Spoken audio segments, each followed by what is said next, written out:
consejo de Dios para nuestras vidas. El libro de Judas es un libro ya al final, tiene página y media. Al final de la Biblia está el libro de Judas. Ubiquémonos allí. Libro de Judas. Entonces, por tener solo un capítulo, solo se menciona el versículo. Libro de Judas 14 al 15. Libro de Judas 14 al 15.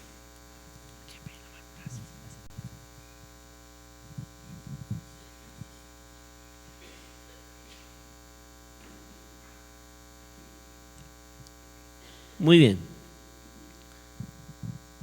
Gloria a Jesús. Leámoslo, mis hermanos. Búsquelo allí en su palabra, en la palabra, y este es un apoyo nada más para quienes de pronto no la traen o de quienes de pronto no pueden leer la letra pequeñita de la Biblia, pues allá está en la proyección. De estos, dice la palabra del Señor, de estos también profetizó Enoc, séptimo desde Adán, diciendo: he aquí vino el Señor con sus santas decenas de millares para hacer juicio contra todos y dejar convictos a todos los impíos de todas sus obras impías que han hecho impíamente, y de todas las cosas duras que los pecadores impíos han hablado contra él. Tremendo. Si hay un libro muy fuerte en el Nuevo Testamento, es este libro de Judas. Es un libro totalmente fuerte, contundente, y hoy vamos a ver, he puesto como título a esta pequeña reflexión, es una pequeñísima reflexión realmente, la profecía de Enoc. La profecía de Enoc. Entonces alguien se preguntará: pero Enoc no está entre los profetas mayores y tampoco entre los menores. Pero Enoc fue el primer profeta que hubo. Entonces es la profecía de Enoc.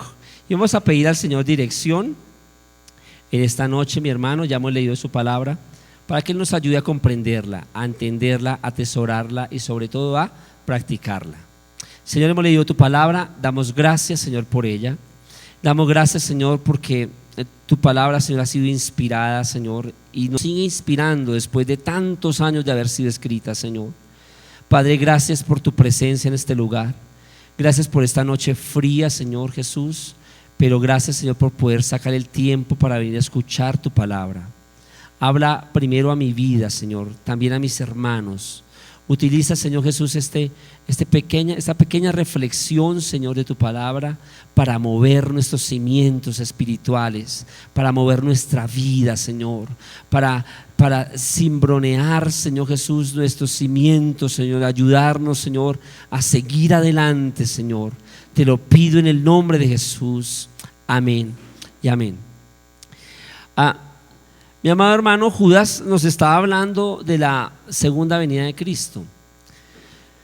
Si hay un tema que a Satanás le conviene que no se predique, que se entienda mal, que haya burla en eso, es de la segunda venida del Señor. A él no le conviene esto. Por eso estos temas doctrinales, como por ejemplo el infierno, la segunda venida de Cristo, están siendo obviados en los púlpitos. Y eso es preocupante. Eso es preocupante, porque a Satanás le interesa, al enemigo le interesa que sea un tema que pase a un segundo grado, que pase a un segundo plano. No es coyuntural, no importa.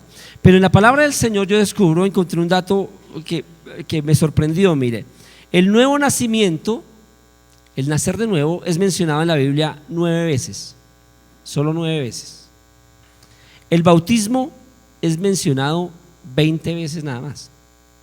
Es importante también, pero solo se menciona 20 veces. El arrepentimiento es mencionado 70 veces. Pero la segunda venida de Cristo es mencionada en la Biblia 380 veces. Una vez por cada 25 versículos. Cada 25 versículos, si hiciéramos un promedio, se está mencionando que el Señor vuelve otra vez, que el Señor viene otra vez, que la iglesia tiene que estar preparada, que el Señor vendrá de nuevo, que los profetas lo avisaron, lo anunciaron, y es un evento que nosotros deberíamos estar esperando. La iglesia primitiva esperaba la venida de Cristo como de un hecho inminente y urgente, inmediato casi. Ellos esperaban que el Señor viniera pronto. Entonces, como dijo un teólogo, no esperaban un hueco llamado tumba, un hueco en la tierra llamado tumba, sino esperaban un hueco en el cielo llamado gloria. Eso es lo que esperaban. Muchos cristianos están esperando la tumba o la herencia del papá, una cosa así. Pero el cristiano sano doctrinalmente debe estar esperando la segunda venida de Cristo. Si el católico entendiera muy bien el Padre Nuestro que tanto repite, cuando se dice venga tu reino, él está diciendo, está anunciando la segunda venida de Cristo. Que venga tu reino y que se haga tu voluntad. ¿Cuál es la voluntad del Señor? Pues salvar a sus hijos y establecer su reino, pero para eso tiene que venir por segunda vez. El libro de Judas nos habla de eso. Me sorprende ver que el libro de Judas no solo ataca una de las señales para que el Señor venga, que es la apostasía, sino que nos ofrece todo un desglose de la primera profecía, como dice el título, la profecía de Enoc. Y dice, de estos, está hablando de los apóstatas, de estos profetizó Enoc. Pero antes de mirar la profecía de Enoc, quiero que vayamos a Mateo 24:33 y miremos como la urgencia, como lo inminente de la segunda venida de Cristo, y por qué es tan importante que en una noche de estudio como esta lo tengamos en cuenta. Mateo 24:33.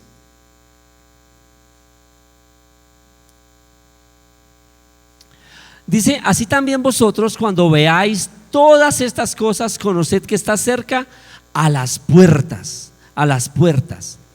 La convergencia de todas las señales de Mateo 24 es porque el Señor estaba diciendo, cuando todo eso converja, está a las puertas la segunda venida de Cristo. El Señor vendrá por segunda vez. Claro, es un tema que es risible, la gente se nos ríe de eso. Pero incluso la risa y la burla de eso es una señal más de que el Señor viene por segunda vez. Créanlo o no, el Señor volverá. El Señor volverá por segunda vez. Entonces Mateo 24 dice que Él está a las puertas. En el verso número 8 del mismo capítulo dice que está como dolores de parto. Miremos el verso 8, Alvarito.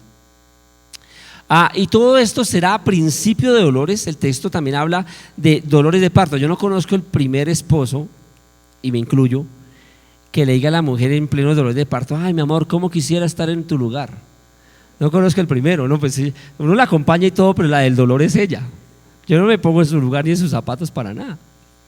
¿Cómo será lo que está viviendo la generación, la naturaleza, la humanidad, que está como dolores de parto hasta que sea redimida? La segunda venida de Cristo es un tema coyuntural, es un tema tan vital, tan importante, que nosotros deberíamos predicarlo prácticamente a diario. El Señor vendrá por segunda vez. No es un cuento de hadas. Nuestros hijos creen más en Batman, que puede volar, en Iron Man. Pueden creer más eso, que el Señor va a recoger su iglesia en los cielos. Lo puede creer más. Un niño lo puede creer más. Se lo garantizo porque tengo uno en mi casa. Él puede creer más en los superhéroes que en que Cristo viene a recogernos, porque no se está predicando, porque es una doctrina que se dejó de predicar, no está siendo creíble, ¿verdad? Entonces, mire qué importante. Y la Biblia, les repito, está llena de esos textos. 380 veces el Señor está reclamando y está diciéndole a su pueblo, yo regresaré, yo volveré. Los profetas. Pero lo que me llevó y me motivó a este estudio es que desde el Génesis se está diciendo que viene por segunda vez el Señor Jesucristo. Y el profeta que tenemos es el profeta Enoc. Segunda de Tesalonicenses 2:3, revisémoslo allí. Segunda de Tesalonicenses capítulo 2, verso 3.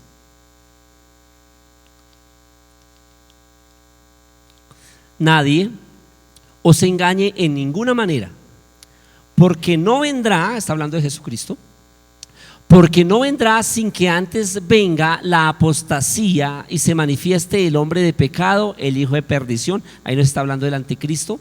Pero mire la palabra que de ahí, que es como rara, ¿no? Apostasía. Este es un mundo que es un mundo apóstata. Y yo te voy a decir la definición de apóstata. Un apóstata es una persona que ha recibido la verdad voluntariamente, la ha recibido y la ha aceptado, pero que luego la rechaza y la repudia y reemplaza la verdad de Dios con las mentiras de los hombres. Eso es un apóstata.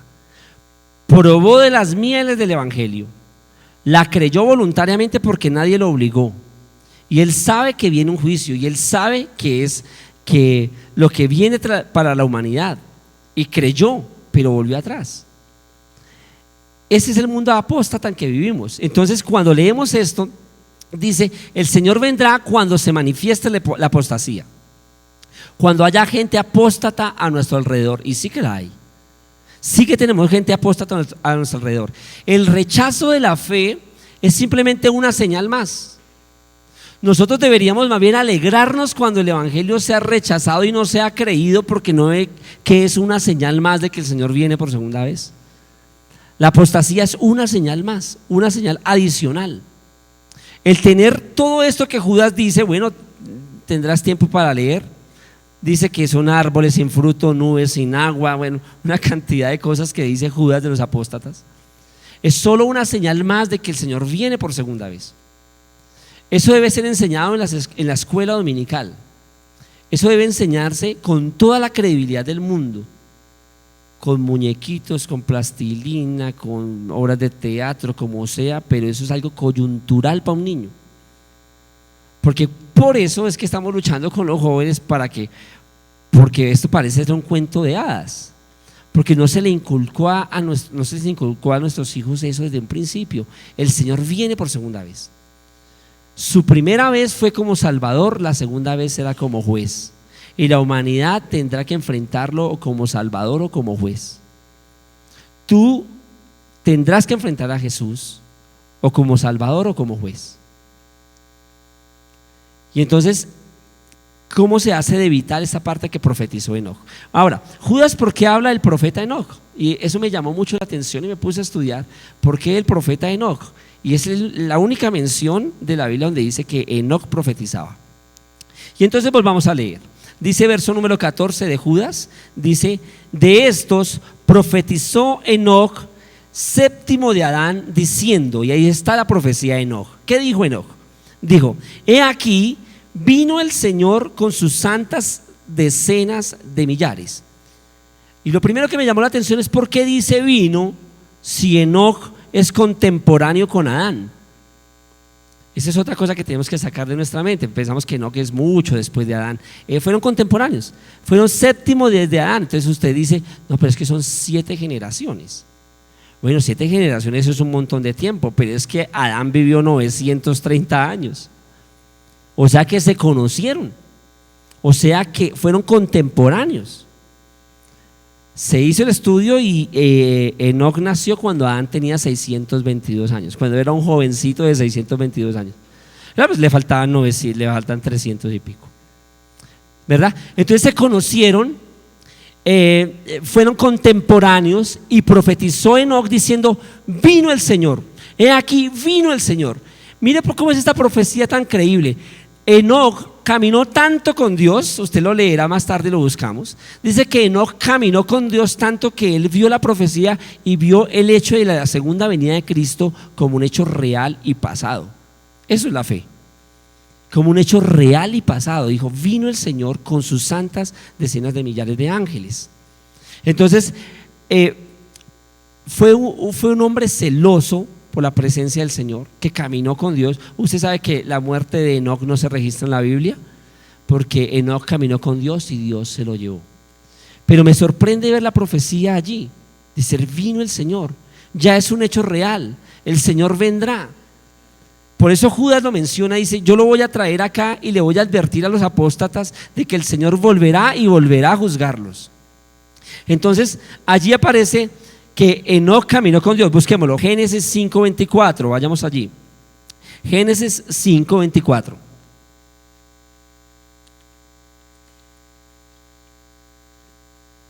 Y dice: caminó pues Enoc con Dios y desapareció porque le llevó Dios. Allí también hay una, llamémoslo una señal o un presagio de lo futuro, allí también hay una señal, el hecho de que el cuerpo de Enoc no se encontrara, que desapareció. Difícil de creer, ¿verdad? Este es un estudio, claro, que con otras palabras nuestros hijos deben escucharlo. Deben escucharlo, que hay gente en la Biblia que desaparece y aparece. Hay muertos que caminan, ¿sí? Y hay trompetas que suenan en los cielos y hay cuerpos que se transforman y suben al cielo. Eso deben escuchar nuestros hijos. Que para un niño es más fácil creerlo. Un niño tiene la habilidad de creer.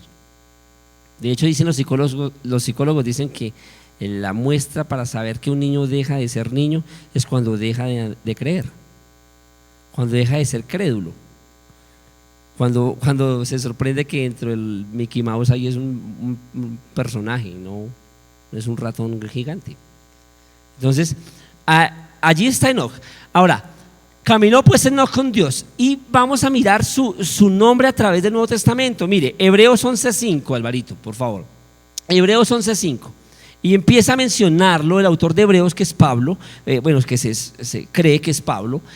Lo dice de la siguiente manera: por la fe Enoc fue traspuesto para no ver muerte, y no fue hallado porque lo traspuso Dios, y antes que fuera traspuesto tuvo testimonio de haber agradado a Dios. Este es un reflejo de la iglesia. Enoc es un símbolo de la iglesia, una señal de la iglesia, es un tipo de la iglesia. Entonces vamos a analizar su profecía. Lo primero es que él está hablando de un retorno seguro. Eso es lo primero que yo descubro acá. Cuando usted habla de algo pasado es porque usted está seguro, como el desayuno y el almuerzo de hoy. Bueno, a menos de que alguien esté por ahí en los 7 días o los 21 días de Daniel o algo así. Pero nosotros estuvimos seguros de lo que almorzamos hoy. Te pregunto a ti qué almorzaste y tú me vas a decir qué almorzaste, porque eso es fijo, seguro, ya pasó. Pues así profetizó Enoc. Dijo, vino el Señor, es que ya vino, es seguro, no hay ninguna duda, el Señor vino. Y esa fue su vida, tan pegada a la presencia del Señor que el Señor se lo llevó. O sea, hay un arrebatamiento, un rapto allí, justamente con la persona que estaba profetizando su segunda venida, justo con él. Mire que no se da con otra persona, sino con justo su primer profeta. Entonces, una buena pregunta para un estudio bíblico sería esa: ¿cuál fue el primer profeta? Enoc.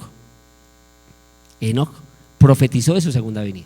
Muy bien, entonces vamos a Segunda de Reyes 2:11, otro tipo de la iglesia, otra señal que hay de la iglesia allí. Ahora estoy hablando del retorno seguro de Cristo. Lo primero que hablo es de la seguridad de que el Señor vuelve otra vez. Dice, y aconteció que yendo ellos, está hablando de Elías y Eliseo, y hablando, he aquí un carro de fuego con caballos de fuego, apartó a los dos, y Elías subió al cielo en un torbellino. Allí hay otro arrebatamiento, otra transfiguración. Y entonces el Señor vuelve por segunda vez. Elías es un tipo de la iglesia también. Entonces tenemos gente que no muere.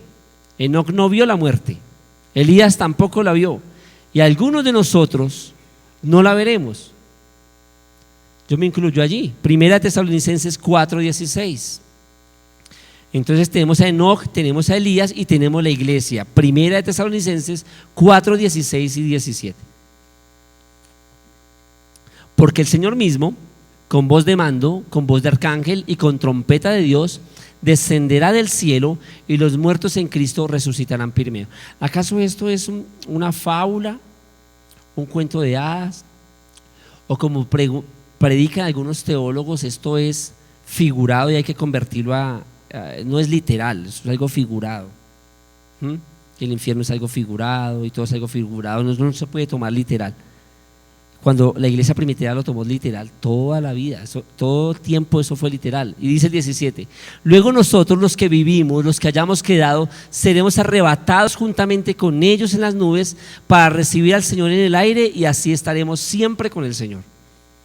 Eso debe ser recalcado, al Señor nosotros lo esperamos. Es increíble que nosotros esperemos más el día 30 de cada mes, porque pagan. ¿Y cuándo pagan?, le dice un compañero. Que esperemos más el 30 de cada mes, o que esperemos diciembre o el próximo mundial, antes de estar esperando el retorno de nuestro Señor. Y entonces, ahí están los tres tipos del retorno de Cristo: Enoc, Elías y la iglesia. Pero Jesús regresará y es un hecho real. Eso es algo seguro, como lo dijo Enoc.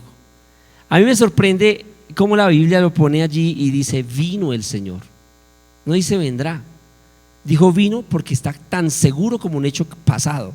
Es tan seguro como un hecho pasado. E imagino que en esa revelación que tuvo Enoc, lo vio como un hecho que ya pasó. Vino y se vio en el cielo. Y así lo escribió. Entonces, vamos a Lucas 17, 34 al 36. Lucas 17, 34. Dice: os digo, palabra de Jesús, os digo que en aquella noche estarán dos en una cama, el uno será tomado y el otro será dejado. 35. Dos mujeres estarán moliendo juntas, la una será tomada y la otra será dejada. 36. Dos estarán en el campo, el uno será tomado y el otro será dejado. Y leamos el 37. Y respondiendo le dijeron: ¿dónde, Señor? Él les dijo: donde estuviera el cuerpo, allí se juntarán también las águilas. Jesús habló de su segunda venida. En los tiempos de Jesús no se conocía que en un lugar del mundo fuese día y en otro lugar del mundo fuese noche. Por eso Jesús, cuando les dijo, le dijo: estarán dos en una cama, porque es un evento que sucede para todo el universo al tiempo. Entonces, mientras algunos duermen, serán arrebatados; mientras duermen, otros serán arrebatados en el día. La segunda venida del Señor es inminente, es un hecho seguro, inminente. O sea, el hecho de que no se crea y que sea risible no quiere decir que no pasará. Va a ocurrir y debemos recordarla. Es un hecho seguro. Una de las señales es lo que dice Judas justamente: los apóstatas apostatarán de la fe. Habrá gente que torcerá la fe a tal punto de que doctrinas tan coyunturales como esta no van a ser creídas. Esta semana hablaba con un amigo y me decía él está en una congregación y trabaja en un sitio, y me decía: ¿cómo es posible que se esté predicando, una iglesia grande de aquí de Bogotá, predicando que nosotros somos el esperma de Dios, una cosa así, y que entonces hay que fecundar y hay que dar a luz, un torcimiento en la escritura donde el Señor nunca ha mencionado esto por ningún lado? En vez de estar predicando su retorno inminente, es que el Señor Jesús vendrá por segunda vez. Y parte de la apostasía que vemos hoy, de ese revuelto que hay en los púlpitos hoy en día, es una señal más. Es una época en la que el Señor vendrá. Lo primero que descubro acá es que es un retorno seguro. Lo segundo que yo veo allí es que es un retorno severo. Sí que es difícil y sí que es un retorno duro. Miremoslo otra vez, verso 14 y 15. El 15 dice: ¿para qué vuelve? No va a venir, perdónenme, a dejarse matar de nuevo. Él no va a venir a predicar de nuevo. Él no va a venir a decir que lo acepten otra vez. Él dice que viene para hacer juicio contra todos. Y ahí empieza un juego de palabras y dice: y dejar convictos a todos los impíos de todas sus obras impías que han hecho impíamente, y de todas las cosas duras que los pecadores han hablado contra él. O sea que es el día de la venganza de que habló Isaías. Es el día de venganza. Ya será tema de otro estudio, pero debemos estudiar la doctrina en la cual se nos ha dicho que quienes queden del rapto tendrán una tercera oportunidad. Y entonces esa tercera oportunidad es que se tiene que dejar decapitar. Cuando eso es una doctrina que no es una doctrina centrada en la Biblia, y se ha predicado y se ha creído como si fuera un pequeño purgatorio para el cristiano.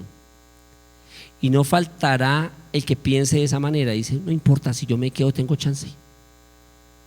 Si no me voy en VIP, en la boleta VIP, clasifico allá en el gallinero, pero me meto, como sea entro. como si fuera algo sencillo predicar eso. Es el purgatorio de los cristianos. Bueno, eso será tema de otro estudio. Pero el Señor vendrá y todo ojo le verá. Y todo ojo le verá y no habrá un tercer chance, no habrá otra oportunidad, un repechaje de alguna manera para clasificar, sino el Señor vendrá, su retorno será inminente y será un retorno muy, pero muy severo. Dice Romanos 14:11 que toda rodilla se doblará. Habrá un día en que Barack Obama, el presidente allí al lado, el presidente que tenemos, los mejores futbolistas, toda rodilla se doblará. Todos, absolutamente todos. El anarquista, el ateo, todos doblarán su rodilla. Y entonces será un retorno severo. Dice, la primera vez el Señor vino para redimir, la segunda vendrá para juzgar. Y eso lo debemos tener nosotros claro. Miremos este texto, de Pedro 3:9.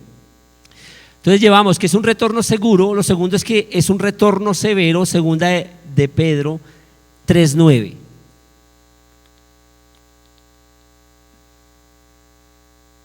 Muy bien, dice, el Señor no retarda su promesa, aunque parezca, pero no la retarda, según algunos la tienen por tardanza, sino que es paciente para con nosotros, no queriendo que ninguno perezca, sino que todos procedan al arrepentimiento. Eso es compasión, eso es bondad y eso es gracia.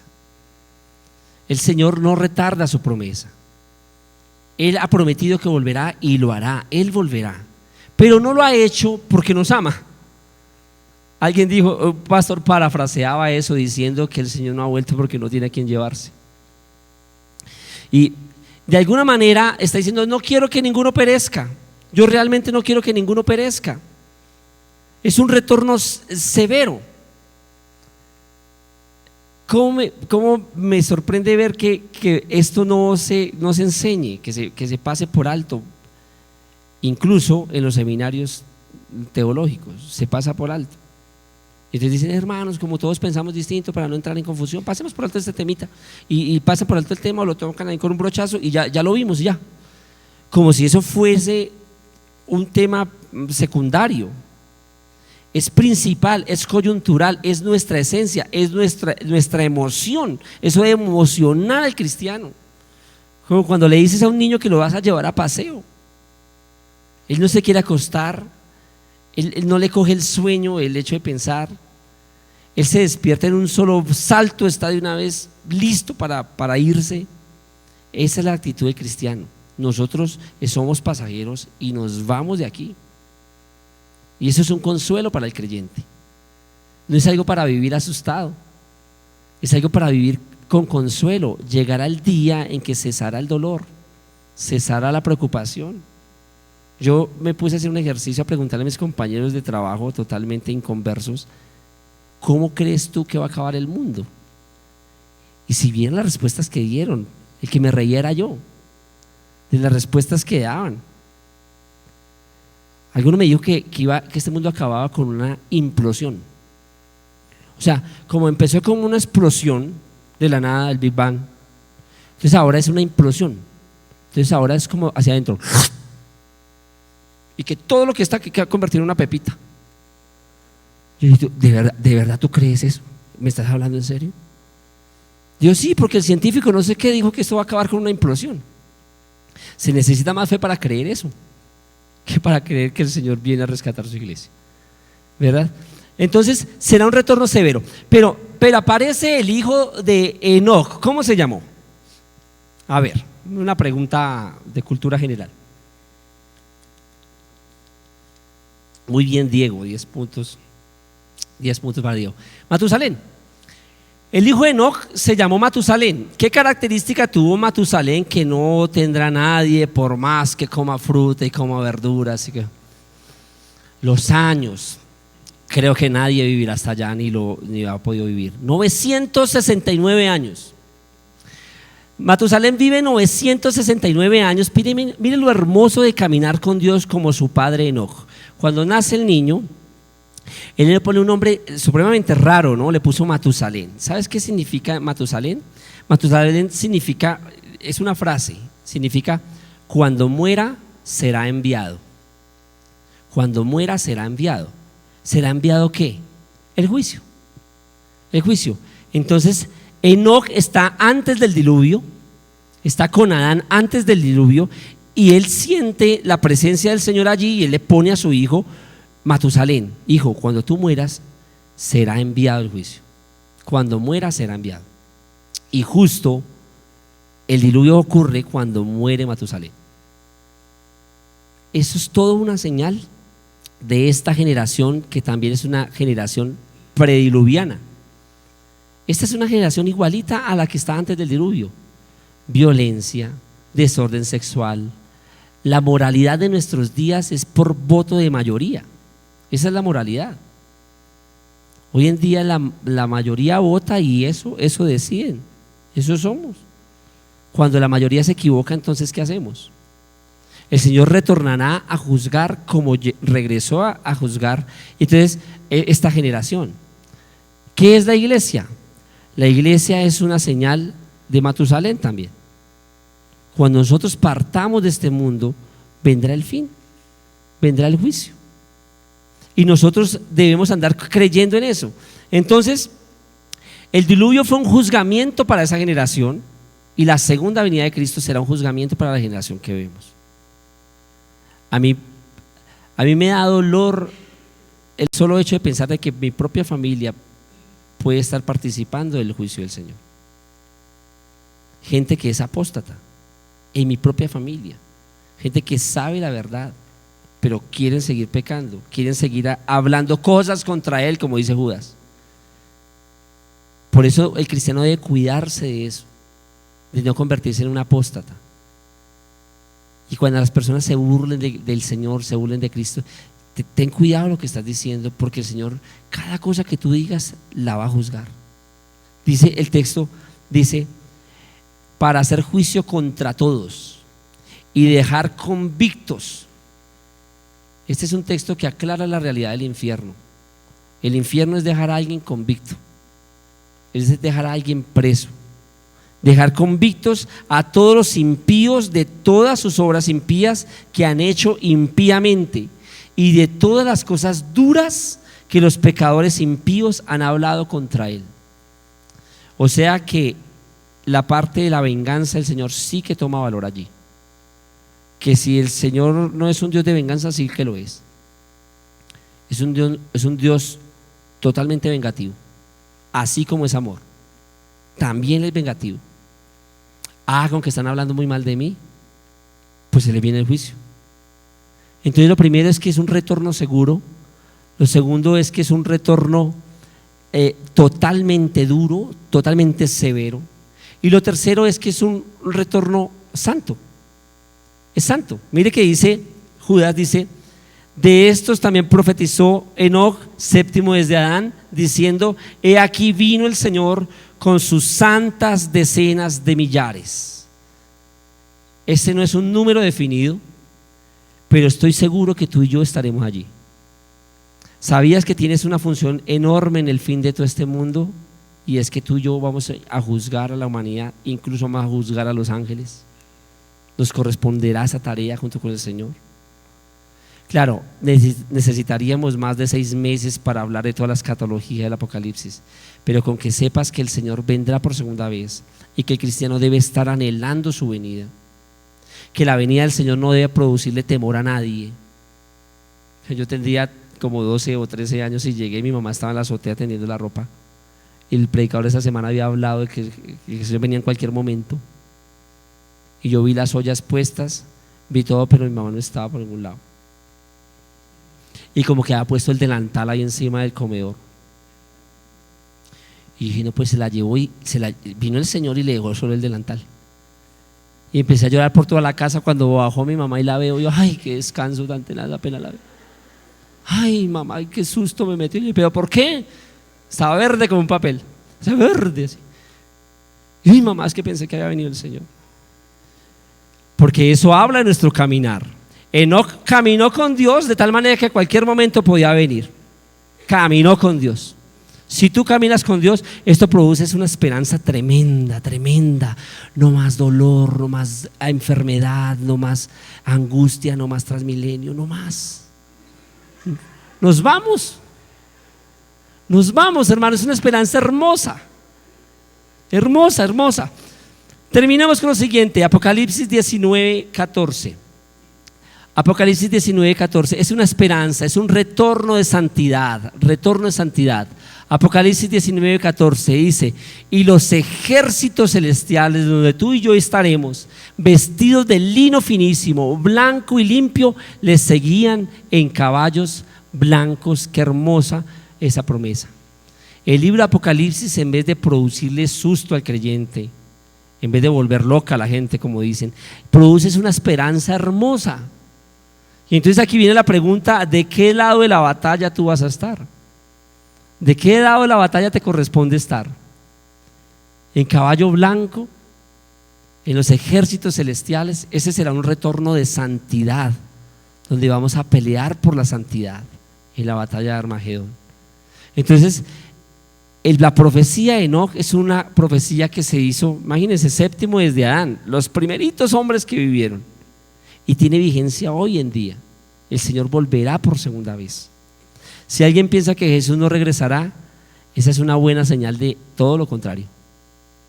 Una muy buena señal de todo lo contrario. Sí que vendrá. El Señor vendrá por segunda vez. Qué bueno recordarlo esta noche. Qué bueno que te prepares tu vestido, te alistes, porque vendrá. Sí que lo hará. Inclina tu rostro, mi hermano. Vamos a darle gracias al Señor. Vendrá por segunda vez nuestro Señor. Eso es una esperanza maravillosa, mi hermano. Hermoso recordarlo, hermoso esperarlo. ¿Cómo está tu vida? Depende de lo que sientas, es cómo está tu vida. Si sientes temor, probablemente no estés muy bien. Si sientes ese anhelo de que venga el Señor, es porque estás caminando como Enoc. Enoc lo profetizó así, dijo: vino el Señor. Será un retorno seguro. Será un retorno severo y un retorno santo. ¿Te animarías conmigo a decirle esta noche al Señor: sí, ven Señor Jesús? Sí, ven Señor Jesús. Ven Señor. Venga tu reino. Venga tu reino. Esa frase que tome sentido en tu vida. Señor, venga tu reino. Que venga tu reino, Jesús. Señor, tú eres paciente para que ninguno perezca, Señor. Gracias por la paciencia que nos tienes a mi familia, a mis amigos apóstatas, a mi familia apóstata, a mi vecino apóstata. Gracias por la paciencia que has tenido, Señor. Pero sí que vendrás. Esta noche recordamos tu segunda venida y te decimos como iglesia Filadelfia: ven Señor Jesús. Sí, ven Señor Jesús. Eres bienvenido, Señor. Solo quien camine contigo como lo hizo Enoc, caminará contigo también en los cielos, Señor. Te damos gracias, Jesús, por recordarnos tu palabra, por afirmarnos en ella, Señor. Padre, abre el entendimiento de nosotros para que la entendamos, para que la comprendamos, para que la creamos, Señor, y la vivamos. Te lo pido en el nombre sacrosanto de tu Hijo Jesús. Gracias, Señor, te damos. Padre, llévanos a casa, Señor, con tu cuidado, con tu protección, Señor. Al salir, Señor, envía a tus ángeles, Señor, que nos aparten del mal, del peligro, de la muerte, del accidente, de la noticia mala. Te lo pido en el nombre de Jesús. Amén, Señor, y amén. Dios les bendiga, mis hermanos. Dios les guarde.